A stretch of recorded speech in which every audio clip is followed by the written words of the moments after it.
질병은 왜 생길까요? 병은 언제부터 시작되었을까요? 전염병은 왜 주기적으로 계속 발생하는 것일까요? 이에 대하여 스위스 출신 의사로 세계 최고의 의학 사학자가 된 헨리 지걸리스트가 쓴 문명과 질병이라는 이 책은 질병의 원인과 역사를 잘 규명해 줍니다. 헨리 지걸리스트는 인류의 역사를 질병의 역사이자 질병에 대한 극복과 좌절의 역사라 이렇게 표현을 합니다. 참 서글픈 표현이죠. 또 지금까지 그 어떤 질병도 완치되었다거나 종식되지 않았다고 이야기합니다. 요즘 전 세계를 초긴장시키는 전염병은 거의 4년에서 5년 단위로 반복하고 있죠. 조류독감, 사스, 에볼라, 메르스, 그리고 이번에 발생한 신종 코로나 바이러스입니다. 앞으로 또 어떤 바이러스가 등장할지 우리는 예측할 수 없는 그런 시대 속에서 살아갑니다. 일반적으로 질병의 시작과 원인은 여러 가지 측면으로 분석할 수 있습니다. 첫 번째는 인간의 질병은 농경사회와 함께 출발했습니다. 주거 환경이 가장 큰 문제죠. 이 지배 구조는 사람들을 외부의 기후로부터 보호해주는 반면에 환기가 잘 되어 있지 않는 만큼 여러 가지 오염으로 병을 발생시키는 겁니다. 두 번째는 인간이 동물을 집에서 키우면서 질병이 많이 발생합니다. 지금까지 모든 전염병의 발생은 동물들에게서 오고 있습니다. 소, 돼지, 개, 조류, 닭과 오리, 철새 이런 것들을 통해서 오죠. 최근 들어서는 이 고양이가 병을 전염시키기도 합니다. 중동호흡기 증후군 메르스는 낙타로부터 전염되었다는 것을 누구나 다 알고 있죠. 세 번째는 흉년과 기근이 또한 전염병을 가져다 옵니다. 흉년이 되면 들판에 먹을 것이 부족하니까 가장 먼저 쥐들이 사람 사는 집으로 접근합니다. 그러면서 지저분한 쓰레기를 주면서 병을 옮기는 것이죠. 흑사병이 중국에서 유럽으로 확산된 것도 쥐들의 영향입니다. 쥐떼가 먹을 것을 찾아서 국경을 넘어 세계 곳곳으로 퍼져나가는 만큼 전염병이 확산되었습니다. 네 번째는 전쟁이 질병을 확산시키기도 합니다. 갑작스럽게 사람이 많이 죽다 보면 이 세균이 번져서 전염병을 발생시키기도 합니다. 특히 21세기는 이 투리즘이란 여행하는 사람들의 대이동이 전염병을 전 세계에 한순간에 옮기기도 합니다. 2019년도 통계로 하루에 비행기 205,468대가 사람들을 전 세계에 여기서 저기로 실어 나른다는 것이지요. 다섯 번째는 도시의 발달과 그 휴유증입니다. 중세시대 도시의 발달과 함께 공중위생이 완전히 무너져서 전 유럽에 흑사병이 돌았습니다. 특히 비좁은 밀접한 이 아파트 도시가 온갖 질병을 유발시켰습니다. 역사적으로 중국에서 전염병이 많이 발생하는 이유는 비위생적인 환경 때문이라고 합니다. 그리고 여섯 번째는 인간의 욕심과 부도덕이 질병을 만들어내고 있다는 것이죠. 역사 이래로 사람들이 윤리를 떠나 살기 때문에 각종 성병과 에이즈가 발발하였습니다. 특히 짧은 시간에 생산 효과를 높이려는 이 인간의 탐욕이 무서운 재앙을 초래하고 있습니다. 소나 돼지, 닭을 최단 기간에 키워서 방출하고 밤새도록 조명을 켜서 닭들로 하여금 24시간 알을 낳게 함으로 병을 생산하고 있는 것이죠. 채소도 마찬가지입니다. 과일도 마찬가지죠. 억지로 빠르게 성장시키고 생산량만 늘리는 인간의 욕심이 이 유전자 변종을 자초하고 있는 것입니다. 인간 스스로가 병의 원인을 만들어서 먹고 사는 것이죠. 이런 인간의 문제로 전염병이 오기도 하지만 오늘 본문은 또 다른 경로를 이야기하고 있습니다. 하나님께서는 다윗과 언약하시고 그 언약하신 대로 다윗이 어디로 가든지 승리하게 하셨습니다. 그런데 다윗이 갑자기 인구조사를 합니다. 성경에서 인구조사에 관한 말씀이 3번 나오죠. 첫 번째, 두 번째는 출애굽한 이후에 또는 모세가 죽기 직전에 하나님께서 인구조사를 명령하셨습니다. 그리고 세 번째 인구조사는 이 다윗 왕이 명령한 인구조사입니다. 하나님의 명령이 없습니다. 역대상 21장 1절 말씀에 사탄이 일어나 이스라엘을 대적하고 다윗을 충동하여 이스라엘을 계수하게 하니라. 사랑하는 여러분, 사명자가 사명을 감당하면 문제가 없습니다. 그러나 감당 안 하면 시험이 옵니다. 다윗은 군인입니다. 전쟁 영웅입니다. 군인이 전쟁을 안 합니다. 부하는 전쟁터에 내보내고 자기는 쉽니다. 바세바와 죄질 때도 이와 같은 상황 아닙니까? 부하들은 전쟁에 나가서 싸우고 자신은 늦게까지 자고 일어나다가 죄 짓는 것 아닙니까? 그러니 마귀가 얼마나 이용해 먹기 쉽겠습니까? 교만이죠. 자랑입니다. 이제 나도 누릴 때가 되었다라는 속삭임이죠. 이만하면 되었지라는 생각입니다. 그렇게 하는 것이 보기에도 아름답고 그래서 보암죽도 하고 먹은 죽도 하고 지혜롭게 할 만큼 탐스럽기까지도 합니다. 그것으로 사탄은 우리를 유혹하는 것이죠. 마귀가 우리를 유혹하여 넘어지게 하는 수단들이 있죠. 하나님이 아닌 다른 것에 초점을 맞추게 합니다. 또 그렇게 하는 것이 더 이성적이고 더 과학적이라 생각합니다. 그리고 그런 것들은 항시 내게 유익이 되고 또 이익이 되어지는 것이죠. 그런데 그것은 잠시뿐입니다. 또한 자신만이 옳다고 합니다. 그래서 다른 사람들의 충언을 듣지 못하게 합니다. 자기 자신이 하나님을 제일 사랑한다는 착각 속에 빠집니다. 자기 자신은 항상 교회를 위해서 열심히 일했다고 생각합니다. 모든 사람들을 위해서 자기는 이런 일을 한다고 생각합니다. 오직 자기를 기쁘게 하는 것들에 초점을 맞춰져 있습니다. 희생의 자리가 아니라 영광의 자리를 탕하게 합니다. 마귀가 다윗에게 이런 생각을 집어넣으니까 다윗이 분별력을 잃어버립니다. 하나님의 일인지 사람의 일인지 구별을 못합니다. 인간적으로만 생각합니다. 자기 영광만 생각합니다. 겉으로는 이스라엘을 위하여 하나님을 위하여라고 하지만 정작 하나님은 그것을 싫어하십니다. 인구조사를 하면 과세를 거두어 더 부강해질 수 있다. 또 군대 징집이 용이하고 더 강한 나라, 또 이스라엘을 통치하는데 많은 장점이 있다라고 생각합니다. 결국 하나님을 잊어버립니다. 오직 눈앞에 보이는 것이 욕망이요, 내가 세운 이스라엘을 내 방식대로 다스리겠다고 하는 그 모든 것이 자기의 삶을 삼켜버립니다. 하나님 중심에서 오직 나 중심의 사람이 되어버리는 것이죠. 하나님은 살아계십니다. 하나님이 다윗의 인구조사를 악하게 여기셨습니다. 하나님께서 이스라엘을 벌하셨습니다. 오늘 7절 말씀에 하나님이 이 일을 악하게 여기사 이스라엘을 치셨다라고 말씀합니다. 치십니다. 매를 때립니다. 그때야 비로소 사람들은 자기 자신의 잘못을 깨닫습니다. 그리고 다윗의 행동은 이 잘못을 깨닫고 하나님의 기뻐하시는 모습으로 나아갑니다.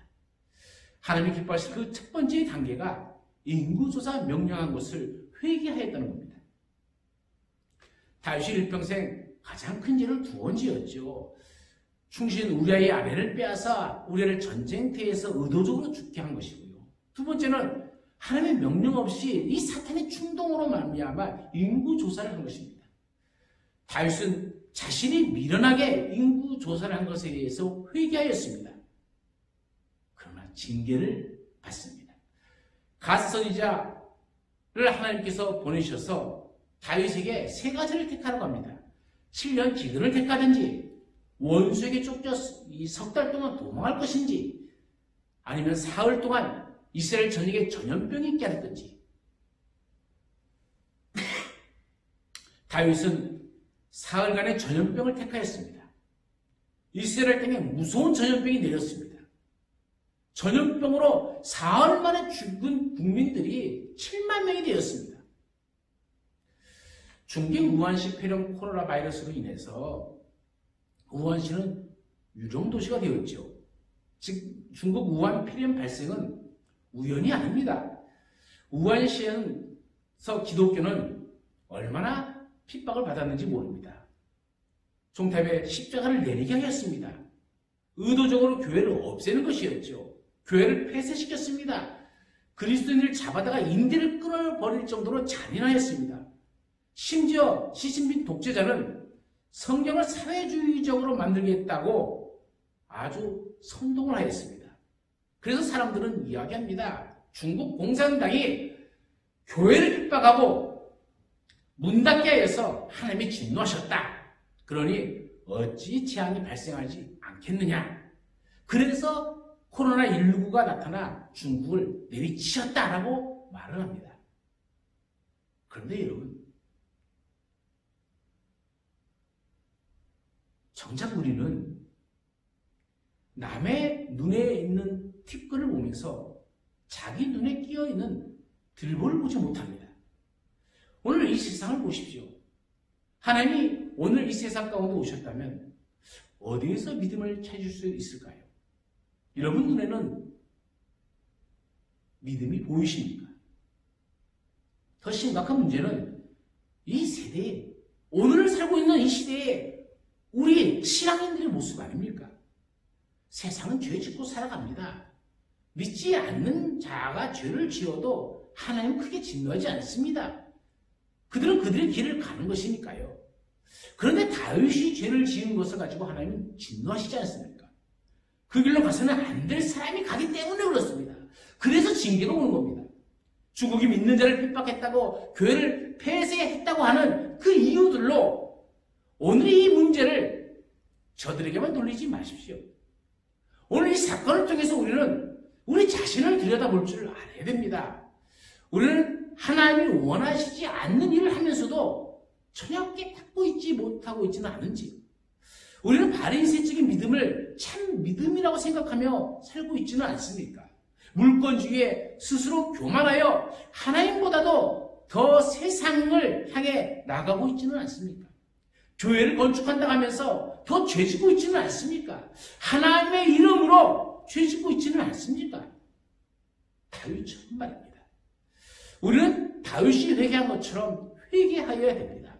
하나님 앞에 내 자신이 바로 서 있지 못하였음을, 하나님 중심으로 살지 못하였음을, 서기관들처럼 말씀을 내 입맛에 맞도록 적당히 바꾸며 살고 있었음을, 서로 사랑하기보다는 서로 물어뜯고 있었음을, 소경된 자가 되어서 자신도 태도 다 잘못된 길로 가고 있지 않는지를, 말과 행실이 다른 삶을 살아가고 있지는 않은지를 회개해야 합니다.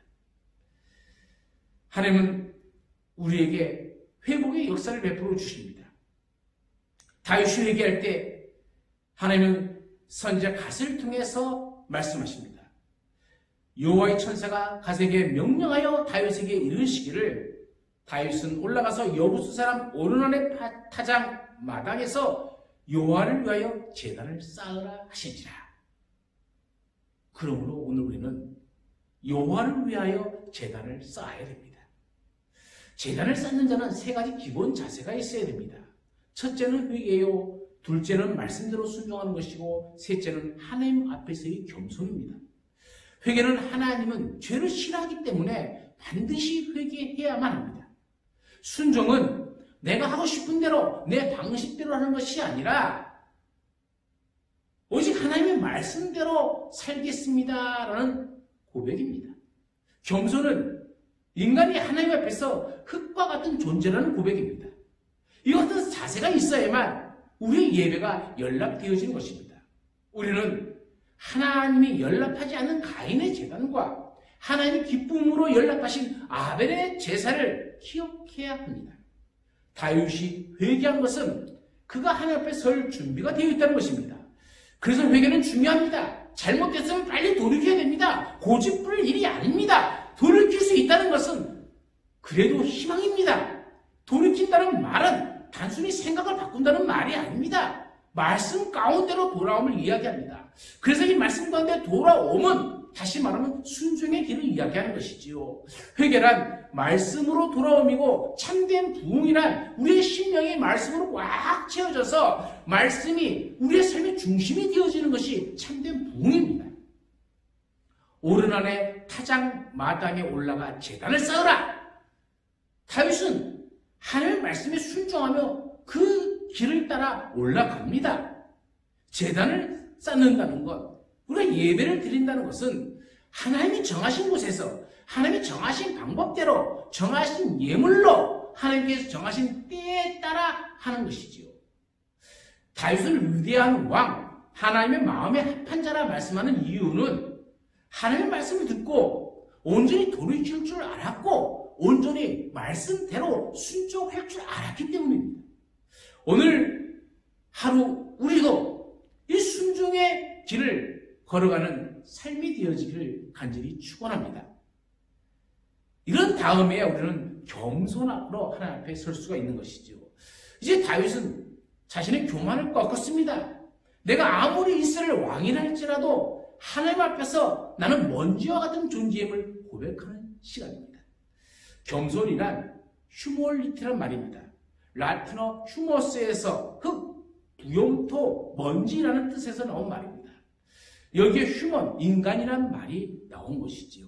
다시 말하면 인간이란 하나님 앞에서 자신의 먼지, 흙임을 깨닫는 것, 그것이 바로 겸손입니다. 그 삶을 살아가는 사람을 겸손한 자라 이렇게 얘기하는 것이지요.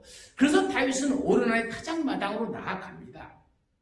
왕을 본 오르난은 그 앞에 나와 절을 하며 왕에 필요한 모든 것을 그냥 다 사용하라고 합니다.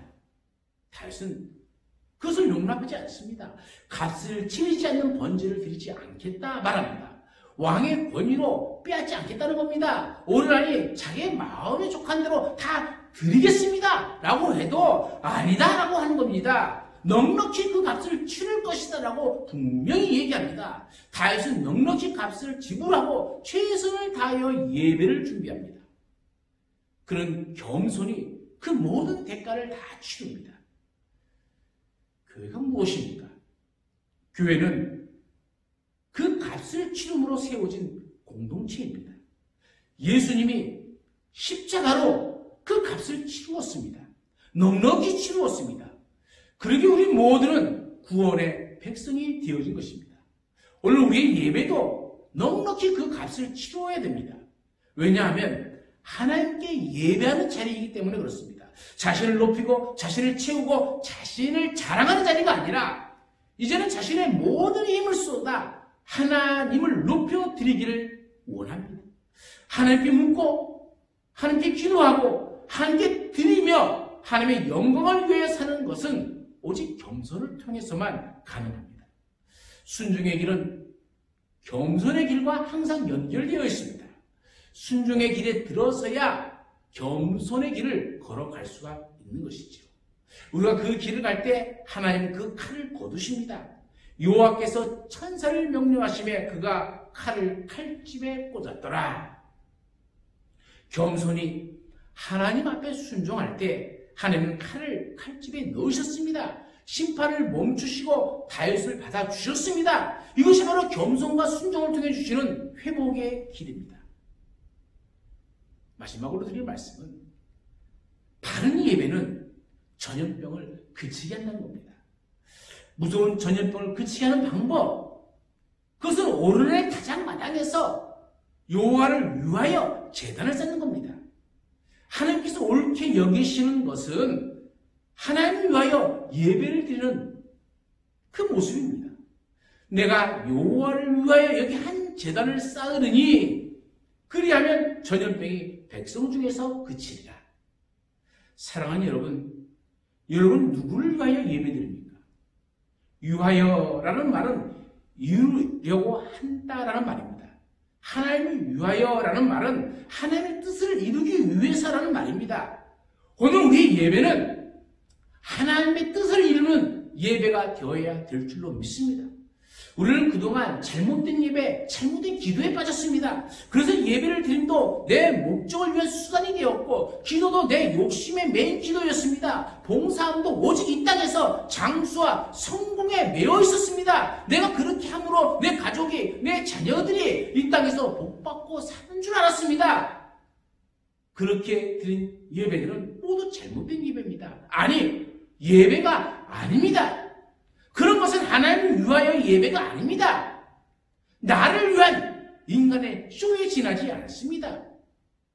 여러분은 예배를 드리십니까? 아니면 쇼를 합니까?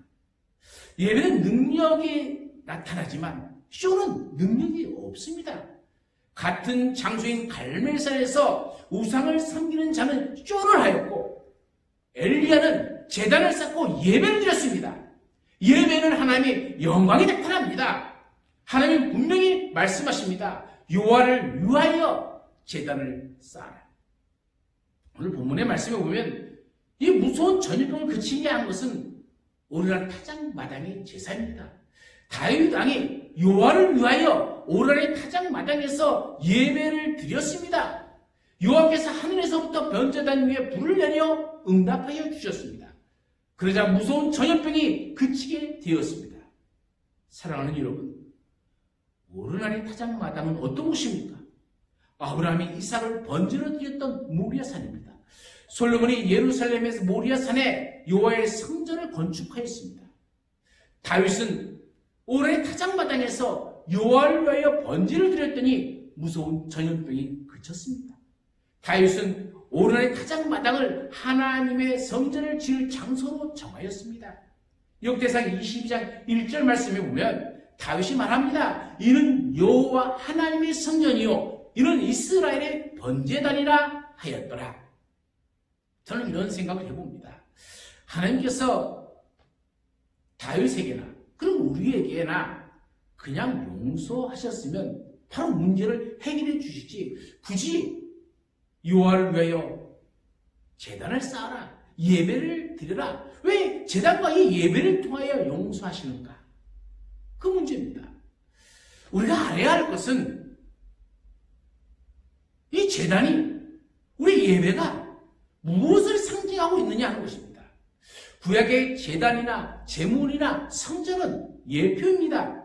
무엇에 대한 예표입니까? 바로 예수 그리스도에 대한 예표입니다.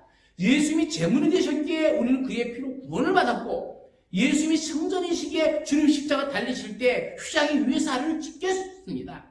예수님이 예배하는 자는 영과 진로 예배하라 하신 것은 우리의 예배 자체가 그리스도요 그 은혜로 구원받았음을 우리에게 알려주는 겁니다.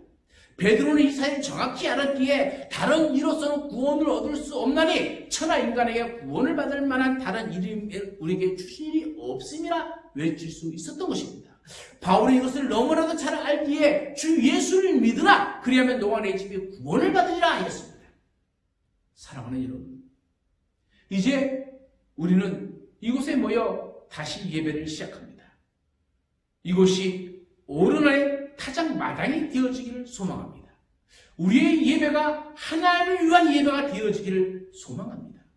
우리가 여호와를 위하여 드리는 이 예배를 통해서 그리스도를 통해서 우리에게 닥친 모든 재난이 이 전염병이 물러나기를 소망합니다.